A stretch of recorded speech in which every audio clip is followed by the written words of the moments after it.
하고 과학적으로 위험을 관리하는 방법을 알아보는 사이언스 앤 세이프티 시간입니다. 최근 디도스 전산망 파괴, 또 개인정보 유출, 공인인증서 탈취 등 여러 가지 해킹 사고에 대한 얘기를 많이 들어보셨을 텐데요. 네, 오늘은 이들 사고의 가장 큰 원인인 악성 코드에 대해서 자세히 살펴보고 그 대응 방법에 대해서 알아보겠습니다. 한국인터넷진흥원 황보성 팀장 나오셨습니다. 안녕하세요. 안녕하십니까. 네, 먼저 가장 많이 알려진 그 악성 코드라는 게 정확히 뭔지 설명 부탁드리겠습니다.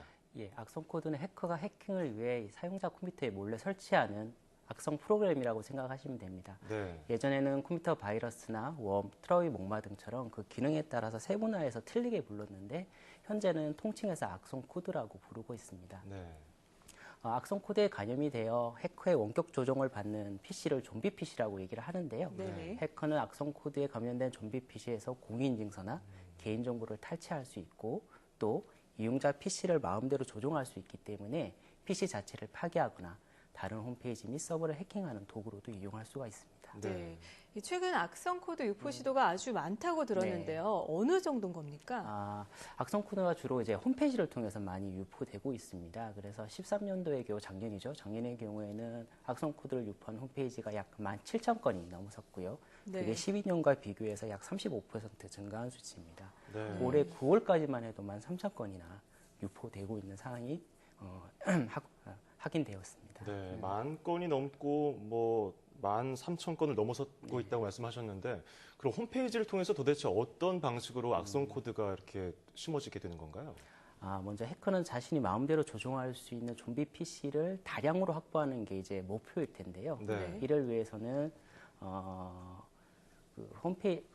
사람들이 많이 이용은 하지만 보안이 잘 되어 있지 않은 홈페이지를 공격 대상으로 하고 있습니다. 네.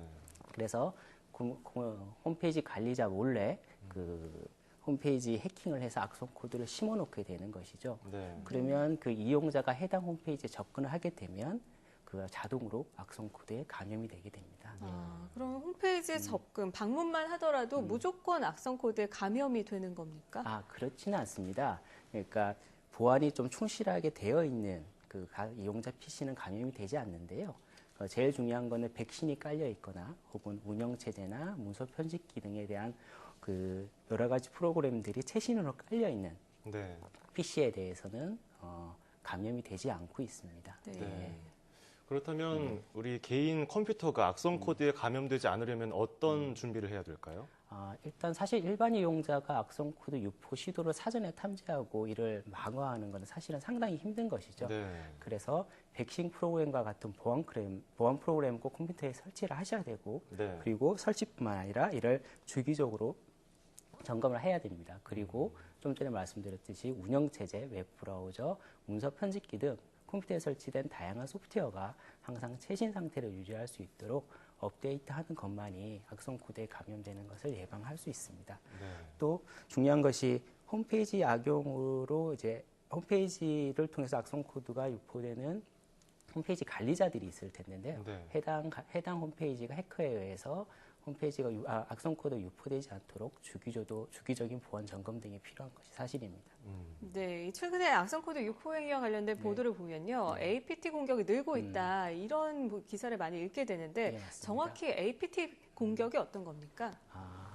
홈페이지를 통해 불특정 다수에게 악성 코드를 유포하는 것이 아니라 해커가 정말 공격하고 싶은 특정 이용자, 특정 기업을 대상으로 악성 코드를 유포시키는 공격이 발생하고 있습니다. 네. 자, 이러한 공격을 지능형 지속 공격, APT 공격이라고 얘기를 하고 있는데요. 네. APT 공격은 좀 전에 말씀드렸다시피 특정 대상을 겨냥해 목표를 두고 지속적으로 공격을 가하여 정보를 수집하고 있는 그런 해킹 기법입니다. 네. 네. 그렇다면 이 지능형 지속 공격, APT 공격은 주로 어떤 대상을 목표로 하고 공격을 합니까?